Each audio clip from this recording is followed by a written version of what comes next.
Good morning, children. I hope you've had a great weekend. It's great to see you.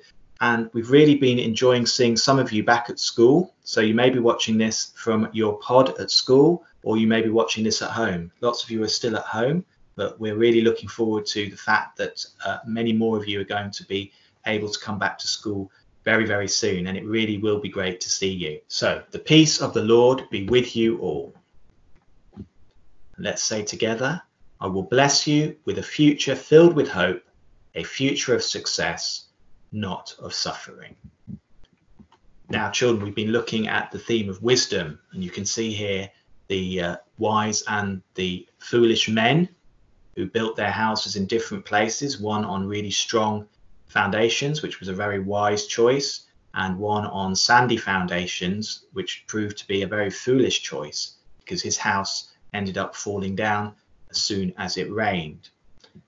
And someone else today we're going to hear about is from a very well-known story, The Hare and the Tortoise. Here's the hare, and the hare made some very foolish choices, whereas the tortoise made some very wise choices.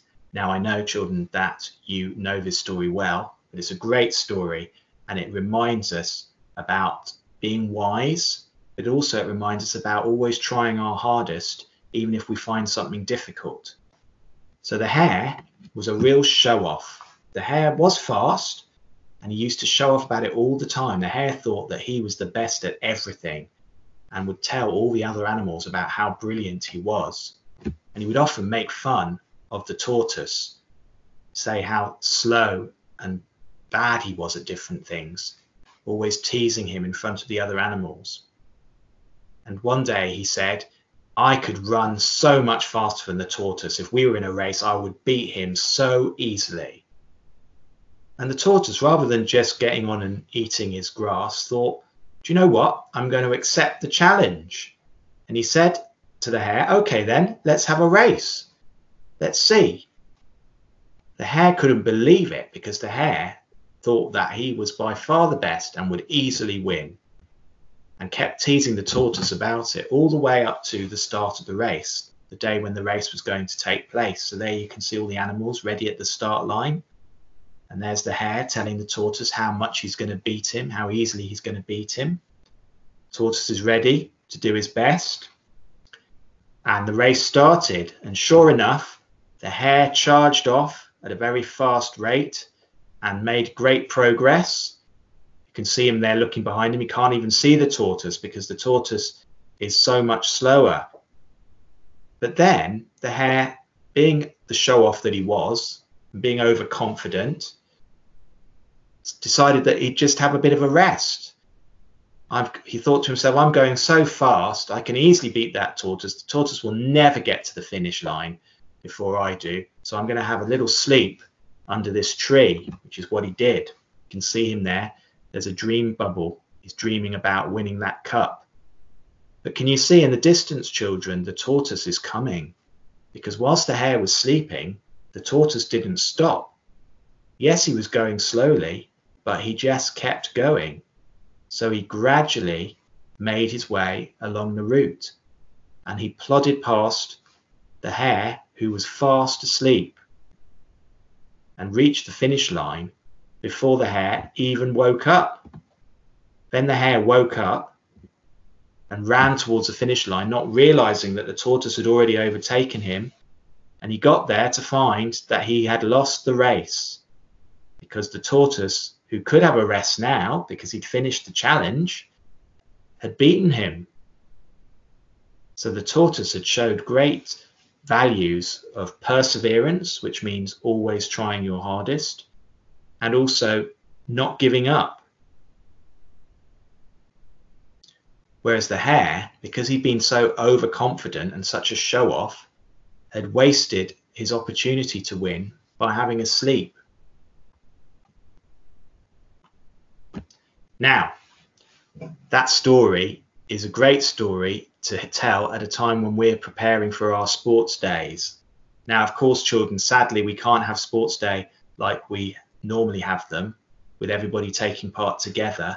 But Mr. Harris, who you can see in these pictures, these great action shots of Mr. Harris, has put together a video explaining how you can take part in Sports Day.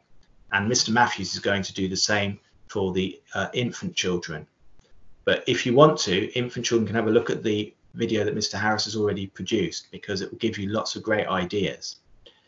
So with Sports Day this year, you're all going to get to do things either at school or at home. So if you're at school at the moment, then we will do these things with you in school. If you're at home, then you can do them all at home. Mr. Harris and Mr. Matthews have thought of activities that you'll be able to do at home.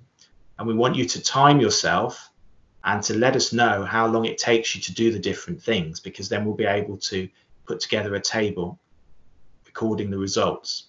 And also, children, we would love photos of you taking part in the different activities, which we can put on Twitter and the website and Purple Mash, because as well as doing your best and trying to get the fastest times you can, we also want you all to take part. And we would love to have lots of photos showing you doing the different sports activities at home or at school. So please do take part in these great Sports Day activities that have been put together for you. Okay, so shall we prepare ourselves for prayer? So let's just take a moment to think about the story of the hare and the tortoise, how the hare really didn't act very wisely, was too confident in his abilities, but not prepared to actually try his hardest. Whereas the tortoise showed great values of wisdom and humility and perseverance. Who do you want to be like, children? The hare or the tortoise? Dear God, thank you for the skills and talents you have created for us to have. Help us to always demonstrate the values of wisdom, humility, and honesty in all that we do. Help us to persevere even when it is hard, so that we can make sure that we always let our light shine. Amen. Now, children, I really think that story is a great story to reinforce our motto of let your light shine, because that's what the tortoise does in that story. Tortoise uses the skills he has and the values that he follows to actually let his light shine and win the race. So I thought today it would be nice for us to have as our song This Little Light of Mine, which is a song we love to sing at school, and I really miss singing it with you all, children. I really do.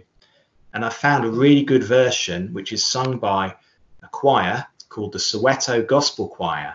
Now this is a really special choir because it comes from a part of South Africa called Soweto, which is a place where lots of South Africans live, and it was very much part of the community that supported Nelson Mandela when he became president of South Africa at the end of apartheid. So it's a very special place and a really fantastic choir as well. So please listen to them singing this great song that we know really well. Now it's a bit of a different version to the one we know, but there are bits of it that you can definitely join in with, because the chorus is exactly the same as the one we sing at school. So do join in where you can, but also enjoy this wonderful version of a great song. Thank you very much for joining me today, children. I look forward to seeing you either at school or seeing your photos of you taking part in the Sports Day. Take care. Bye.